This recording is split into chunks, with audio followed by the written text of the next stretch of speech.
Institutional planning, meaning, nature, scope, and steps.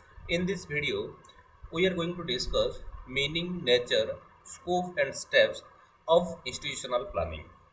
First, institutional planning refers to a systematic and organized process of developing a comprehensive plan for an educational institution to achieve its goals and objectives. कि देखिए ये institutional planning जो है ये एक तरह का systematic and organised process है कि एक कॉम्प्रिहेंसिव प्लान डेवलप करने का ये एक तरह का सिस्टमेटिक एंड ऑर्गेनाइज प्रोसेस है जो कि उसका वो इंस्टीट्यूशन का गोल और ऑब्जेक्टिव जो सेट किया गया है उसको अचीव करने में हेल्प करता है.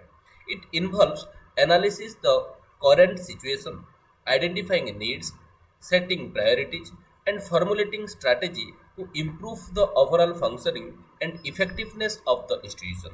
कि ये एजुकेशनल प्लानिंग जो रहता है और इंस्टीट्यूशनल प्लानिंग जो है ये क्या करता है, पहले जो सिचुएशन है, एग्जिस्टिंग सिचुएशन है, उसी को एनालिसिस करता है और उसके बाद उसी के आधार पर कि नीड क्या है उसको आइडेंटिफाई करता है और नीड के ऊपर बेस करके वो प्रायोरिटी को फिक्स करता है और वो प्रायोरिटी को देखकर वो स्ट्रैटेजी बनाता है और स्ट्रैटेजी को इम्प्लीमेंट करता है कि वो इंस्टीट्यूशन का इफेक्टिवनेस को एनहांस करने के लिए. सो इंस्टीट्यूशनल प्लानिंग क्या है कि ये एक तरह का सिस्टमेटिक एंड ऑर्गेनाइज्ड प्रोसेस है जहाँ की हम एक कॉम्प्रिहेंसिव प्लान डेवलप कर रहे हैं किसके लिए कि एक इंस्टीट्यूशन का जो गोल है उसका जो ऑब्जेक्टिव्स है उसी को अचीव करने के लिए.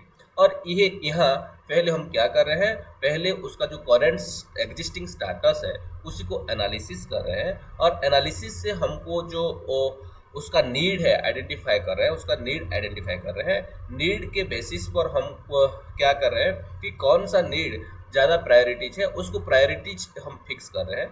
प्रायोरिटी के आधार पर हम स्ट्रैटेजी बना रहे हैं और स्ट्रैटेजी को इम्प्लीमेंट कर रहे हैं ताकि वो इंस्टीट्यूशन का जो इफेक्टिवनेस है वो एनहांस हो सके. This is the simple meaning of institutional planning. और ये भी बोल सकते हैं institutional planning is a process that educational institution use to improve their operation, curriculum and resource utilization. कि देखिए ये भी हम लोग एजुकेशनल कॉन्टेक्स्ट में बोल सकते हैं इंस्टीट्यूशनल प्लानिंग क्या है कि ये एक तरह का प्रोसेस है जहाँ की हम लोग एजुकेशनल इंस्टीट्यूशंस का जो ऑपरेशन है, उसी का करिकुलम है और उसका जो रिसोर्स यूटिलाइजेशन है उसी को इम्प्रूव करने के लिए यूटिलाइज करते हैं. The goal of institutional planning is to enhance the institution, provide direction for educational goal and encourage efficiency. और ये जो इंस्टीट्यूशनल प्लानिंग है एजुकेशनल कंटेक्स्ट में अगर इसी का एम को हम देखें तो क्या है कि ओवरऑल जो इंस्टीट्यूशंस का जो इफेक्टिवनेस है उसी को एनहांस करना इसी का प्राइमरी गोल है और उसी के साथ साथ एक तरह का डायरेक्शन प्रोवाइड करना कि गोल किस हिसाब से फिक्स किया जाए और उसका जो एफिशिएंसी है इंस्टीट्यूशन को उसी को कैसे एनहांस किया जाए.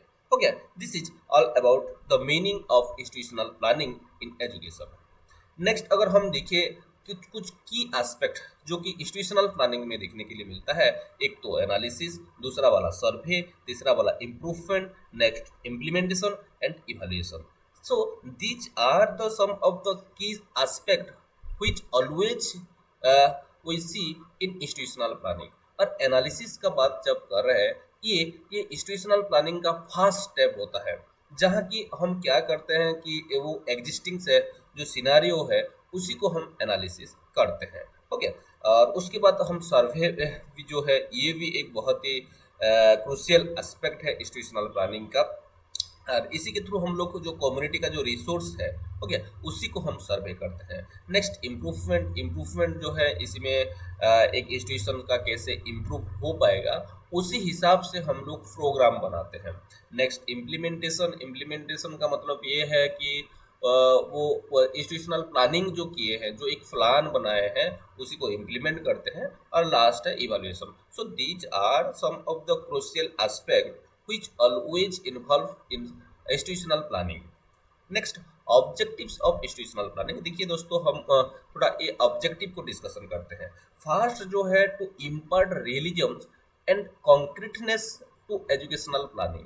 कि देखिए कि बहुत सारे ऐसे इंस्टीट्यूशन होते हैं वो आउटडेटेड हो जाते हैं, उनका इफेक्टिवनेस कम हो जाता है। आप देखे होंगे कि जो एक जमाने में एक बहुत अच्छा इंस्टीट्यूशन हुआ करता था, आज का डेट में वो एकदम डेथ हो गया है और वो डेढ़ का कगार पर है। तो ऐसे उसका जो इफेक्टिवनेस है वो एकदम जीरो या ना बराबर है।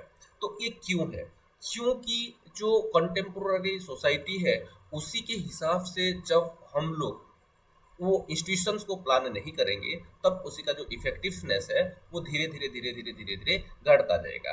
तो इसीलिए जो फास्ट ऑब्जेक्टिव इंस्टीट्यूशनल प्लानिंग का वो क्या है कि रियलिटी की कंटेम्प्रेरी सिचुएशन में क्या चल रहा है, हो गया, उसी के ऊपर बेस करके एक कंक्रीट एजुकेशन प्लान तैयार करना कि इसी का पहला और मेन ऑब्जेक्टिव है।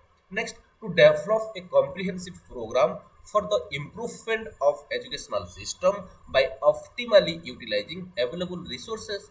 कि देखिए कि बहुत सारे ऐसे इंस्टीट्यूशन होते हैं जहाँ की सारे के सारे इक्विपमेंट और इंफ्रास्ट्रक्चर रहता है, और कुछ इंस्टीट्यूशन होते हैं जहाँ की इंफ्रास्ट्रक्चर का लैक देखने के लिए मिलता है।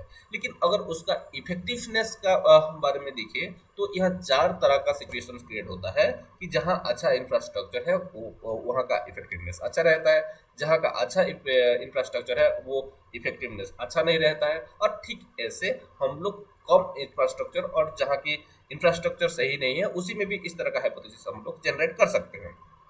लेकिन ये इंस्टीट्यूशनल प्लानिंग का काम क्या है कि ये वो एग्जिस्टिंग इंफ्रास्ट्रक्चर वो अवेलेबल मतलब सफिशिएंट इंफ्रास्ट्रक्चर हो या लैकिंग सब इंफ्रास्ट्रक्चर हो, जितना भी है कंटेम्प्ररी और प्रेजेंट सिनारियो में जितना भी वो इंस्टीट्यूशन का इंफ्रास्ट्रक्चर है, उसी को लेकर कैसे उसका जो इफेक्टिवनेस है, उसका जो प्रोडक्टिविटी है वो इंस्टीट्यूशन का, उसी को कैसे एनहांस किया जा सके, उसके लिए एक प्लान कॉम्प्रिहेंसिव प्रोग्राम्स डेवलप किया जाता है ये इंस्टीट्यूशन प्लान के थ्रू, और उसका जो प्रोडक्टिविटी इफेक्टिवनेस को एनहांस किया जाता है। ये है second objective. Next step, to harmonize the development of institution with national level planning. और उसके साथ साथ एक इंस्टीट्यूशंस को क्या करना कि नेशनल लेवल का एक प्लानिंग करके उसको हार्मोनाइज करना भी क्या है, ये इंस्टीट्यूशनल प्लानिंग का एक ऑब्जेक्टिव है। नेक्स्ट ऑब्जेक्टिव क्या है, to make education accessible to even the poorest citizen. और उसके साथ साथ कि देखिए एजुकेशन ऐसे हम लोग इंस्टीट्यूशंस को प्लान करेंगे कि सारे के सारे जो स्टेक होल्डर है, हो गया, सारे के सारे स्टेक होल्डर एकदम पोरेस्ट से लेकर रिच, हो गया, एकदम डाउन से लेकर अप, तो सारे के सारे लोग को जैसे उसी का जो फ्लेवर है वो मिल सकेगा और उसी का जो बेनिफिट है उसी को मिल सकेगा। उसी हिसाब से हम क्या करते हैं, इंस्टीट्यूशन को प्लान करते हैं। नेक्स्ट जो ऑब्जेक्टिव है वो है to bring about improvement in structure and functioning of educational institution. हो गया कि एक एजुकेशनल इंस्टीट्यूशंस का स्ट्रक्चर और फंक्शंस में इम्प्रूव लाना भी इंस्टीट्यूशनल प्लानिंग का एक अहम मकसद है और ऑब्जेक्टिव है। नेक्स्ट अगर हम देखें तो provide opportunities for local communities, staff and student to treat educational institution as cooperative venture. कि जो अपॉर्चुनिटीज देना, जो लोकल कम्युनिटीज को कैसे सबको अपॉर्चुनिटी मिल सके, स्टाफ जो इन्वॉल्व हैं उनको कैसे अपॉर्चुनिटी मिल सके, सारे के सारे स्टूडेंट को कैसे अपॉर्चुनिटी मिल सके, इसके लिए एक तरह का कोऑपरेटिव, हो गया, कोऑपरेटिव वेंचर्स तैयार करना, एक प्रोग्राम बनाना जिसके के तहत कि सबको अच्छे से बेनिफिट्स और अपॉर्चुनिटी मिल सके और वो एक दूसरे को कोऑपरेट कर सके। नेक्स्ट जो ऑब्जेक्टिव है ये है to give teachers the autonomy to innovate and bring improvement to the institution. कि ये जो टीचर है उसको ऑटोनॉमी देना और to innovate and bring improvement, autonomy देकर वो इनोवेशन और इम्प्रूवमेंट करना एक इंस्टीट्यूशन का, वो भी इंस्टीट्यूशनल प्लानिंग का एक ऑब्जेक्टिव है। नेक्स्ट अगर देखें तो shift the emphasis from expenditure orientation to the effort orientation in resource utilization. और उसके साथ और एक ऑब्जेक्टिव ये है कि जो हम एक्सपेंडिचर ओरिएंटेड थिंकिंग कर रहे हैं उसी से शिफ्ट करके वो एफर्ट ओरिएंटेड रिसर्च रिसोर्स को यूटिलाइज करना ही इसी का एक ऑब्जेक्टिव है। Next, to create a democratic environment that involves teacher, administrator, parents and student in planning and implementation. और उसके साथ साथ एक इंक्लूसिव एनवायरनमेंट क्रिएट करना जहाँ की वो सारे के सारे जो स्टेक होल्डर, टीचर हो, एडमिनिस्ट्रेटर हो, पेरेंट्स हो, स्टूडेंट हो, वो सारे के सारे मिलकर क्या कर सके कि एक वही इंस्टीट्यूशन का जो इम्प्रूवमेंट है उसके लिए कुछ प्लान कर सके और वो प्लान को सक्सेसफुली इम्प्लीमेंट कर सके।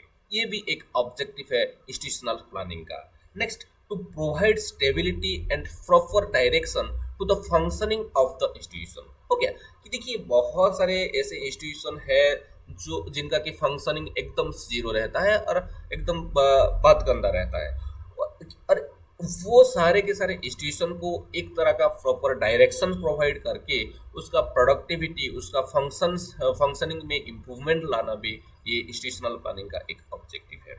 नेक्स्ट अगर हम देखें तो ensure optimal use of available resources with in the institution and community. और एक इंस्टीट्यूशन और कम्युनिटी के अंदर जितना भी रिसोर्सेज अवेलेबल है उसी का कैसे ऑप्टिमल यूज हो सके, वो भी एक क्या है कि ये इंस्टीट्यूशनल प्लानिंग का एक ऑब्जेक्टिव है। To make education productive contributing to economic development. और ये एजुकेशन जो है उसी वो कैसे इकोनॉमिक डेवलपमेंट के लिए एक कंट्रीब्यूट कर पाएगा कंट्री का, उसको भी वैसे बनाना, प्रोडक्टिव बनाना, वो भी इंस्टीट्यूशनल प्लानिंग का एक ऑब्जेक्टिव है। नेक्स्ट है to efficiently utilize the available manpower within the institution, कि एक इंस्टीट्यूशन के अंदर जितना भी मैन पावर है उनको एक एफिशिएंट वे में यूज करना, यूटिलाइज करना भी कराना भी क्या है कि ये इंस्टीट्यूशनल प्लानिंग का ऑब्जेक्टिव है। नेक्स्ट जो objective, to encourage innovative and modern teaching method for improving education. और उसके साथ साथ इनोवेटिव और मॉडर्न टीचिंग मेथड को यूज करने के लिए टीचर को एनकरेज करना और उसी के थ्रू एजुकेशन में इफेक्टिवनेस लाना और इम्प्रूवमेंट लाना भी इंस्टीट्यूशनल प्लानिंग का एक ऑब्जेक्टिव है। नेक्स्ट है to provide equality of opportunity for all the student to receive an education. और उसके साथ साथ सारे के सारे स्टूडेंट को कैसे इक्वल अपॉर्चुनिटी मिल सके उसके लिए भी काम करना ये इंस्टीट्यूशनल प्लानिंग का ऑब्जेक्टिव है।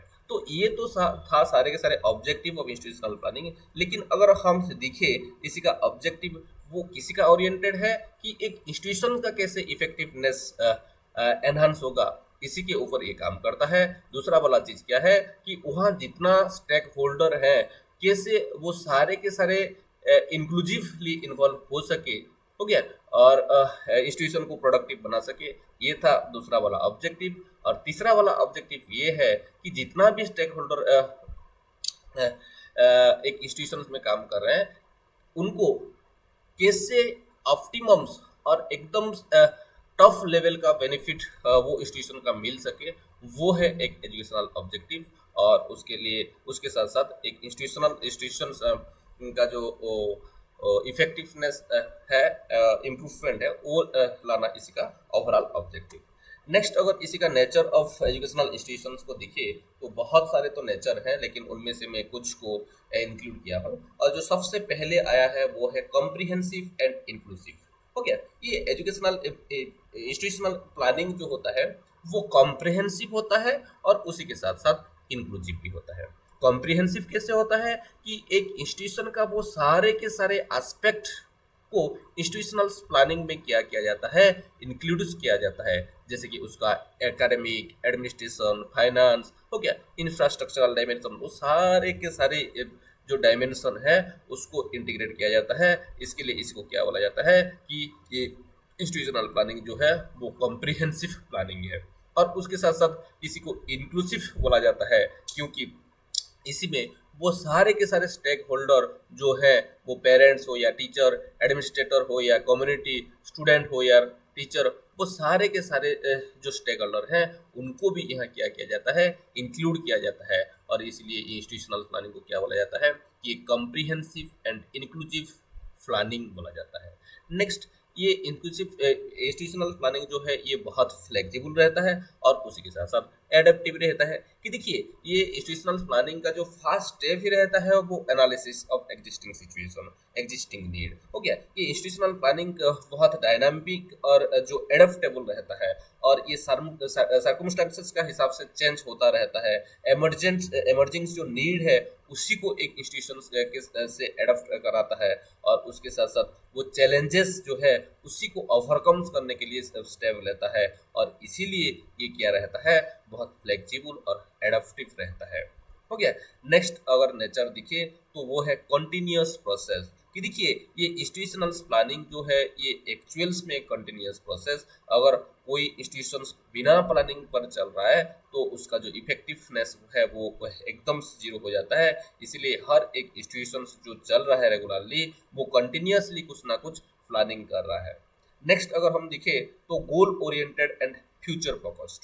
कि ये इंस्टीट्यूशनल प्लानिंग जो होता है ये गोल ओरिएंटेड होता है और उसके साथ साथ फ्यूचर फोकस्ड भी होता है। कि कैसे, देखिए कि जो गोल है, जो लॉन्ग टर्म जो गोल फिक्स किया गया है, ऑब्जेक्टिव जो फिक्स किया गया है, उसी के हिसाब से ये इंस्टीट्यूशनल प्लानिंग क्या करता है कि उसका प्लान बनाता है और उसके साथ साथ जो फ्यूचर का जो चैलेंजेस है, उसका जो अपॉर्चुनिटी है, उसी को वो एंटिसिपेट करता है और उसी हिसाब से क्या करता है कि जो उसका जो प्लान है वो बनाता है। अगर कोई इंस्टीट्यूशन जो उसका प्लान फ्यूचरिस्टिक हुए बिना बना रहा है तो वो इंस्टीट्यूशंस एकदम ट्रेडिशनल और आउटडेटेड हो जाता है कुछ दिनों के बाद। नेक्स्ट अगर देखिए इसी का नेचर, वो है डाटा ड्रिवन एंड सिस्टमेटिक। कि ये जो इंस्टीट्यूशनल प्लानिंग है ये इसी को डाटा ड्रिवन भी बोलते हैं हम लोग, क्योंकि ये एकदम साइंटिफिक प्रोसेस फॉलो करके यहाँ सब कुछ किया जाता है, प्लान किया जाता है और इम्प्लीमेंट भी किया जाता है। लेकिन यहाँ जो डाटा कलेक्ट किया जाता है वो एकदम एक स्ट्रक्चर्ड वे में स्टेप बाय स्टेप अप्रोच को फॉलो करके किया जाता है और इसीलिए डाटा ड्रिवन बोला जाता है। डाटा के हिसाब से ही एक इंस्टीट्यूशन का प्लानिंग किया जाता है, इसीलिए इसको क्या बोला जाता है, डाटा ड्रिवन बोला जाता है। और यहाँ एक systematic process, step by step procedure follow किया जाता है, इसीलिए इसी को हम क्या बोलते हैं, सिस्टमेटिक प्रोसेस भी बोलते हैं। नेक्स्ट अगर हम देखें, ये इंस्टीट्यूशनल प्लानिंग जो है ये एक ऑप्टिमल यूटिलाइजेशन ऑफ रिसोर्सेज की ये इंस्टीट्यूशनल प्लानिंग जो है ये क्या करता है कि वो सारे के सारे रिसोर्सेज का ऑप्टिमल यूटिलाइजेशन करता है।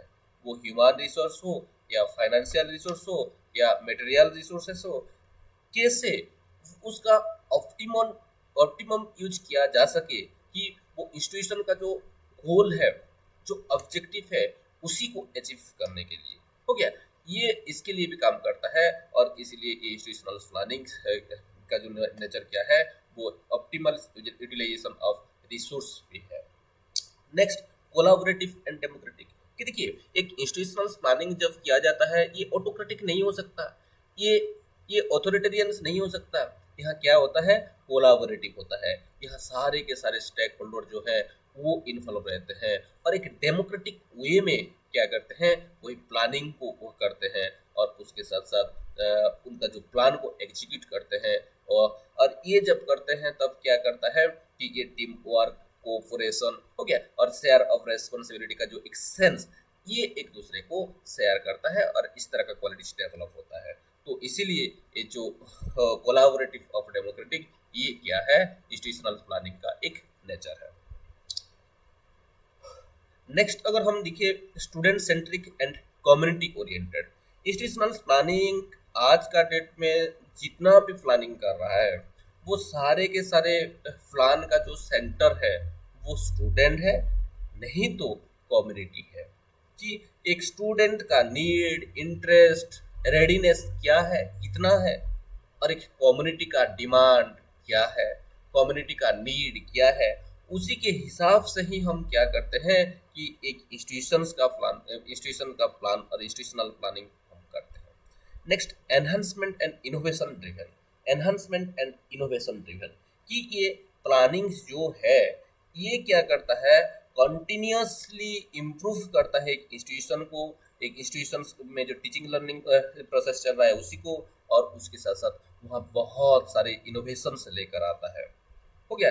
और वहाँ का इंफ्रास्ट्रक्चर और उसी का जो ओवरऑल डेवलपमेंट है उसी में कंट्रीब्यूशन करता है। और जो लास्ट नेचर है इंस्टीट्यूशनल प्लानिंग का वो है need based and goal specific. कि देखिए कि एक इंस्टीट्यूशनल प्लानिंग जो भी करता है कि वो सबको एक गोल, वो इंस्टीट्यूशन का जो गोल और उसके साथ साथ उसी का जो नीड, उसका जो डिमांड वो ड्राइव करता है। वो गोल के हिसाब से प्लानिंग करेगा, वो नीड के हिसाब से प्लानिंग करेगा, हो गया। और अगर कोई गोल और नीड के हिसाब से कर रहा है तो वो इधर उधर हो जाता है वो इंस्टीट्यूशन। इसलिए इंस्टीट्यूशनल प्लानिंग का बात जब पर बोल रहे हैं हम क्या करते हैं वहाँ कि ये नीड, जो प्रेजेंट नीड है, फ्यूचर नीड क्या हो सकता है, हमारा फ्यूचरिस्टिक लॉन्ग टर्म गोल क्या है, उसी के साथ अलाइन करके ही हम प्लानिंग करते हैं। तो so which are the natures of institutional planning. Next अगर हम स्कोप ऑफ इंस्टीट्यूशनल प्लानिंग को देखें तो इसी का एक बहुत ब्रॉड स्कोप हमको दिखने के लिए मिलता है, और हम लोग अभी वन बाय वन उसको डिस्कशन करने वाले हैं।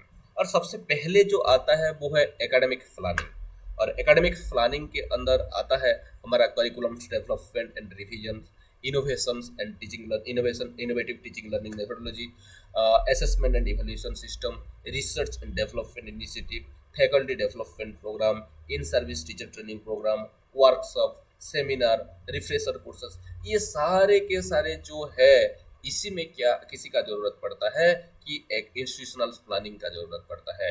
और इंस्टीट्यूशनल प्लानिंग जब किया जाता है तब ये सारे के सारे चीज उसी में इंक्लूड किया जाता है। कौन सा करिकुलम रहेगा, कब तक खत्म होगा, कब रिवीजन होगा, कौन कराएगा, हो गया, और उसके साथ साथ कौन सा मेथड ऑफ टीचिंग यूज होगा, इस तरह का वो सारे के सारे चीज क्या होता है, इंक्लूडेड रहता है। जब हम लोग एडमिनिस्ट्रेटिव प्लानिंग कर रहे हैं तो एडमिनिस्ट्रेटिव प्लानिंग में इंस्टीट्यूशनल प्लानिंग का ये एक तरह का पार्ट है, सेक्शन है, स्कोप है। एक एकेडमिक में जा रहा है, दूसरा वाला एडमिनिस्ट्रेटिव सेक्शन को दिख रहा है। और एडमिनिस्ट्रेटिव सेक्शन का जब इंस्टीट्यूशनल प्लानिंग कर रहे हैं तब यहाँ क्या हम लोग देखते हैं, designing and effective organizational structure and governance model, कि यहाँ हम एक इफेक्टिव ऑर्गेनाइजेशनल स्ट्रक्चर को डिजाइन करते हैं और एक गवर्नेंस मॉडल को बनाते हैं, और ह्यूमन रिसोर्स मैनेजमेंट को, ह्यूमन रिसोर्स को मैनेज करते हैं इफेक्टिव वे में, उसका जैसे ऑप्टिमम यूज हो सके। और उसके साथ साथ ये यहाँ हम लोग को टीचर का रिक्वायरमेंट करते हैं, टीचर का डेवलपमेंट कैसे हो सके उसके लिए भी स्टेप लेते हैं और यहाँ प्लान करते हैं। और उसी के साथ साथ यहाँ जो पॉलिसी है ये वाला स्टेज में और एडमिनिस्ट्रेटिव प्लानिंग में ही वो पॉलिसी का फॉर्मुलेट करते हैं, और उसके साथ साथ एक क्लासरूम का जो मैनेजमेंट स्ट्रैटेजी है उसी को भी इफेक्टिव बनाते हैं। नेक्स्ट है फाइनेंशियल प्लानिंग। फाइनेंशियल प्लानिंग को जब हम देख रहे हैं तो यहाँ budgeting, resource allocation, financial management, revenue generation, fund rising initiative, financial editing, हो गया, ट्रांसपेरेंसी और अकाउंटेंसी को इंश्योर करने के लिए, ये सारे के सारे कहाँ आता है, हमको फाइनेंशियल प्लानिंग के अंदर आता है। नेक्स्ट इंफ्रास्ट्रक्चरल प्लानिंग, और इंफ्रास्ट्रक्चरल प्लानिंग में हम प्लान करते हैं कि इंफ्रास्ट्रक्चर के बारे में, drinking water, sanitation, medical care, हो गया, और उसके साथ साथ बिल्डिंग कंस्ट्रक्शन, उसी का मेंटेनेंस, रिपेयर, ये सारे के सारे इंफ्रास्ट्रक्चर में आता है। आईसीटी इंफ्रास्ट्रक्चर, लाइब्रेरी डेवलपमेंट, हो गया, ये सारे के सारे इंफ्रास्ट्रक्चरल प्लानिंग में आता है। नेक्स्ट हम देखिए अगर स्टूडेंट्स सर्विसेज प्लानिंग, तो यहाँ कैसे स्टूडेंट का एडमिशन को मैनेज किया जाए, एनरोलमेंट कैसे होगा, स्टूडेंट का रिटेंशन कैसे होगा, हो गया, और गाइडेंस, काउंसलिंग, कैरियर्स प्लेसमेंट, को करिकुलर एक्टिविटीज यहाँ हम ऑर्गेनाइज करते हैं। एक्स्ट्रा करिकुलर एक्टिविटीज को ऑर्गेनाइज करने का जो प्लानिंग है वो भी स्टूडेंट सर्विस प्लानिंग में आता है। और जो नेक्स्ट है वो है कम्युनिटी एंगेजमेंट प्लानिंग, और कम्युनिटी एंगेजमेंट प्लानिंग के अंदर कैसे ये जो हमारा इंस्टीट्यूशन है उसी का आउटरीच प्रोग्राम हो सके, कोलाबोरेशन इंडस्ट्री के साथ कैसे हो पाएगा, एकेडमिया के साथ कैसे होगा, और उसके साथ साथ कैसे एक स्ट्रॉन्ग एलुमनी रिलेशनशिप हम बिल्ड कर सकते हैं, ओके। और organizing social service project, adult education, literacy program, ये सारे के सारे चीज जो है वो कम्युनिटी एंगेजमेंट प्लानिंग के अंदर आता है। नेक्स्ट एक है स्ट्रैटेजिक प्लानिंग, और स्ट्रैटेजिक प्लानिंग में क्या आता है, वो जो इंस्टीट्यूशन का जो मिशन और विजन है उसी को फॉर्मुलेट करना कि वो इंस्टीट्यूशंस का लॉन्ग टर्म गोल को लेकर, और उसके साथ साथ एक शॉर्ट एनालिसिस करना और इंस्टीट्यूशन का जो स्ट्रेंथ, वीकनेस, अपॉर्चुनिटी और थ्रेट है उसको आइडेंटिफाई करना, और उसी के हिसाब से क्या करना, लॉन्ग टर्म गोल को फिक्स करना। नेक्स्ट एक आता है स्कूल इम्प्रूवमेंट प्रोजेक्ट, और यहाँ जो आता है कि कैसे जो गवर्नमेंट का डिफरेंट डिफरेंट स्कीम है उसी को इफेक्टिव वे में इम्प्लीमेंट किया जा सकेगा, उसी का प्लानिंग करते हैं। और कैसे इकोलॉजिकल अवेयरनेस का एनहांस होगा, पार्टिसिपेशन कैसे बढ़ेगा, एनवायरमेंटल कंजर्वेशन कैसे होगा, हो गया। और उसके साथ साथ यहाँ बहुत सारे सोशल एंड प्रोडक्टिव वर्क जो सोसाइटी के लिए यूजफुल होता है उसको भी हम लोग प्लानिंग करते हैं। नेक्स्ट जो है वो है इम्प्रूवमेंट ऑफ को करिकुलर एक्टिविटी, जिसी के अंदर के हम लोग देखते हैं कि कैसे वो फिजिकल एजुकेशन, गेम्स का प्रमोशन हो सकेगा, और उसके साथ साथ डिफरेंट लिटरेसी एक्टिविटी कब करेंगे, कैसे करेंगे, social service project, creative competition, facilitating the development students leadership through को, ये सब कुछ किसी के अंदर आता है, इम्प्रूवमेंट ऑफ को करिकुलर एक्टिविटीज में आता है। और लास्ट जो स्कोप है वो है इन्वेस्टिगेशन एंड रिसर्च, की एक्शन रिसर्च कंडक्ट करना, इवैल्यूएशन स्टडीज कंडक्ट करना, हो गया। सिस्टमेटिक अप्रोच के through data developing systematic approach data driven decision, कि जो डाटा ड्रिवन डिसीजंस मेकिंग लेना, और उसके साथ साथ वो फैकल्टी मेंबर और स्टूडेंट को एनकरेज करना कि रिसर्च बेस्ड एक्टिविटीज में। तो ये सारे के सारे चीज हमारा इन्वेस्टिगेशन एंड रिसर्च जो सेक्शन है उसी के थ्रू किया जाता है। So these are the sub section and sub section of sub section which are going to including or integrating in our institutional planning, कि ये जब जो सारे के सारे चीज हम डिस्कस किए ये सबका ध्यान रखा जाता है किसी में इंस्टीट्यूशनल प्लानिंग में। नेक्स्ट हम दिखेंगे स्टेप इन इंस्टीट्यूशनल प्लानिंग, की देखिए स्टेप तो बहुत सारे हैं, तो हम लोग एक एक पहले करके डिस्कशन करते हैं। और जो सबसे पहला स्टेप जो आता है वो है एनालिसिस, और इसके बारे में हम लोग पहले से ही डिस्कशन कर रहे हैं कि इंस्टीट्यूशनल प्लानिंग का जो फर्स्ट स्टेप है वो है एनालिसिस। और ये एनालिसिस में हम लोग क्या करते हैं कि जो प्रेजेंट सिचुएशन, करंट सिचुएशन जो इंस्टीट्यूशन का है उसी को हम लोग क्या करते हैं कि एनालाइज करते हैं, और उसके साथ साथ उसी का जो नीड है वो नीड को एसेस करते हैं, और कौन कौन सा एरिया है जहाँ की हमारा इम्प्रूवमेंट हमको चाहिए उसी को आइडेंटिफाई करते हैं ये स्टेप में। School building space and infrastructure, equipment and furniture adequacy, laboratory and library facilities, programs needing modification, staffing need, ये सारे के सारे चीज हमको कहाँ कर देखने के लिए मिलता है कि first step that is analysis में देखने के लिए मिलता है। और एडिशनली जब हम लोग infrastructure like hostel, staff quarter, buses, हो गया, ये सब कुछ भी हम जब एनालिसिस कर रहे हैं तब एनालिसिस में आ रहा है। और उसके साथ साथ evaluation systems and admission procedure की, कैसे इवैल्यूएशन सिस्टम्स कैसा होगा, एडमिशन प्रोसीजर कैसा रहेगा, हो गया। इसी के बारे में भी जो जब हम एनालिसिस स्टेप्स में क्या करते हैं कि एनालाइज करते हैं और आइडेंटिफाई करते हैं एरियाज को जहाँ की इम्प्रूवमेंट का जरूरत है, कि और उसके साथ साथ क्या हो सकता है कि इंस्टीट्यूशंस का एनहांसमेंट हो सकता है। ये था फर्स्ट स्टेप एनालिसिस। नेक्स्ट सर्वे, और ये जो स्टेप है इसको सर्वे बोला जाता है। और एनालिसिस जो किए हैं उसी के ऊपर हम क्या करते हैं, डिटेल सर्वे करते हैं, हो गया। एग्जिस्टेंस जो पोटेंशियल है, अवेलेबल रिसोर्सेस है, उसी के लिए क्या करते हैं कि एक सर्वे करते हैं। और यहाँ क्या होता है कि स्टूडेंट एनरोलमेंट कितना है, स्टाफ लेवल क्या है, इक्विपमेंट एंड मटेरियल किस तरह का लगेगा, हो गया। Books and other learning resources क्या क्या है, एग्जामिनेशन रिजल्ट कब निकलेगा, इसी का एक हम सर्वे करते हैं। और यहाँ क्या होता है, रिसोर्स जो कलेक्ट होता है उसको क्लासिफाई किया जाता है 3 क्लासेस में। एक स्कूल रिसोर्स, दूसरा वाला है गवर्नमेंट रिसोर्स, और तीसरा वाला है ये कम्युनिटी रिसोर्स। ऐसे हम डिवाइड कर सकते हैं 3 से रिसोर्स में। और ये स्कूल रिसोर्स का बात जब करते हैं वो सारे के सारे physicals infrastructure and learning infrastructure, technology, teaching add, वो सारे के सारे चीज स्कूल का है वो कहा जाएगा स्कूल रिसोर्सेज में जाएगा। लेकिन गवर्नमेंट रिसोर्सेज में फंडिंग, पॉलिसी, स्कीम हो गया, ये सब कुछ क्या आएगा, गवर्नमेंट रिसोर्सेज में आएगा। और कम्युनिटी रिसोर्स का जब बात कर रहे हैं तो वो कम्युनिटी का जो है वो कैसे एंगेज रह पाएंगे, उनका किस तरह का सपोर्ट रहेगा, ये सब चीज जो है उसको कम्युनिटी रिसोर्स में हम क्लासिफाई करते हैं।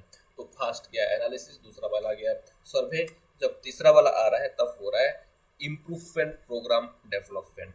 कि यहाँ देखिए पहले एनालिसिस किया, उसके बाद सर्वे किया, और अभी हम क्या करने वाले हैं, एनालिसिस और सर्वे ये दोनों को इंटीग्रेट करके क्या करेंगे, उसी का नीड और डिमांड को देखकर एक तरह का प्रोग्राम डेवलपमेंट करेंगे। Each institution must develop list of long term and short term improvement programme.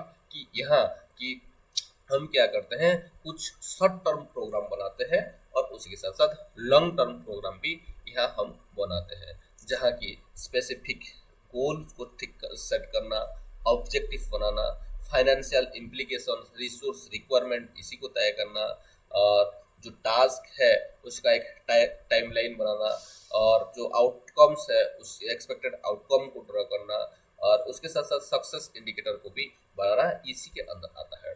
Next implementation, कि जो हम लोग डेवलप किए हैं जिस प्रोग्राम को, उसी को एग्जीक्यूट करना और उसी को इम्प्लीमेंट करना ही क्या है, executing and improvement of program. यहाँ क्या किया जाता है कि जो यूटिलाइज किया जाता है वो सारे के सारे रिसोर्सेस को इफेक्टिव वे में, और यहाँ क्या किया जाता है, ensuring coordination and cooperation among staff member. कि वो जब इम्प्लीमेंट किया जाता है तब कोऑर्डिनेशन और कोऑपरेशन स्टाफ मेंबर का लगता है, और लीडरशिप रोल को असाइन करना, और उसके साथ साथ with the principal overseeing process. और नेक्स्ट जो है फॉर्मिंग कमिटी बनाना, और जो उस वो प्रोजेक्ट जिसको हम लोग इम्प्लीमेंट किए हैं उसका स्मूथ एग्जीक्यूशन कैसे हो सके उसी को इंश्योर करना, और उसके साथ साथ हो गया एक टाइम शेड्यूल भी बनाना इसी के अंदर आता है। नेक्स्ट अगर हम देखिए इवैल्यूएशन, और ये इवैल्यूएशन एक तरह का लास्ट होता है, लेकिन इसी के बाद भी कुछ स्टेप है, हम लोग उसके बारे में भी डिस्कशन करेंगे, लेकिन ये जो है एक्चुअल प्रैक्टिकली ये लास्ट होता है। तो इवैल्यूएशन में हम क्या करते हैं कि एसेस करते हैं कि जो हम इम्प्लीमेंट किए हैं प्रोग्राम वो कितना दूर तक इफेक्ट हुआ है और उसका इफेक्टिवनेस क्या है।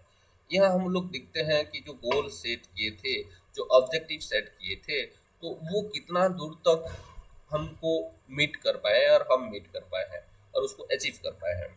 फीडबैक गैदर करते हैं स्टेक होल्डर से, बेनिफिशियरी से, वो लोग को क्या अच्छा लग रहा है, क्या गलत लग रहा है, और वो लोग को किस तरह का बेनिफिट मिल रहा है, वो लोग को क्या मिलना चाहिए, कैसा होना चाहिए, इसी के ऊपर हम यहाँ फीडबैक कलेक्ट करते हैं। और उसके साथ साथ जो फाइनेंशियल एक्सपेंडिचर है और जो आउटकम है उसी को हम लोग को रिलेट करते हैं और देखते हैं कि क्या इफेक्टिवनेस क्या है, प्रोडक्टिविटी क्या है, और उसके साथ साथ जो टेस्ट असाइनमेंट हो गया, ये सब को क्या करते हैं कि वो स्टूडेंट एंड स्टाफ का परफॉर्मेंस को रिकॉर्ड करते हैं और एनालाइज करते हैं।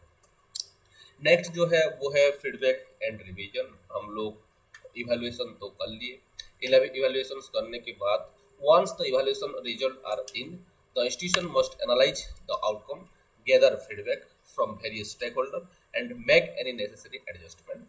और उसके बाद वो एडजस्टमेंट करते हैं, रिवीजन करते हैं कि हम जो फीडबैक लिए हैं, एनालिसिस जो किए हैं, इवैल्यूएशन जो किए हैं, उसी के आधार में कुछ चेंजेस लाते हैं हमारा प्रोग्राम जो डेवलप किए हैं। और लास्ट में क्या आता है कि हमको सिर्फ डॉक्यूमेंटेशन करना पड़ता है। So this are the all about the concept of institutional planning, objectives of institutional planning, nature of institutional planning, scope of institutional planning. At last we discuss the scope steps in institutional planning.